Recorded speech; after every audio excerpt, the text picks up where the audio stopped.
Hulk আর তার বাবা একসাথে একটা স্বপ্ন দেখে, স্বপ্ন একটা 2 তলা বাড়ি, কিন্তু টাকাটা চালানো শুধু স্বপ্নই আছে।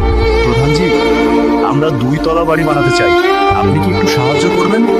প্রধানজি বললেন, আমি সরাসরি টাকা দিতে পারবো না। হাল্কস হার্ট ফিলস হেভি, কিন্তু একটা শর্তে টাকা দিতে পারি।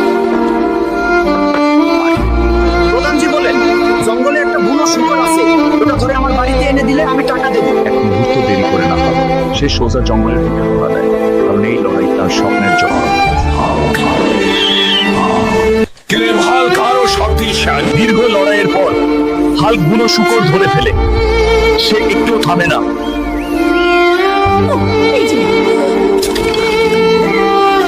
প্রধানজি কথা রাখেন, তিনি হাল্ককে 20,000 টাকা দেন। হাল্ক ভাবে, শক্তি শুধু লড়াইয়ের জন্য নয়, শক্তি স্বপ্ন পূরণ করা। ভাই, ভিডিওটা ভালো লাগলে সাবস্ক্রাইব করে দেবেন, অনেক কষ্ট করে ভিডিও বানাই।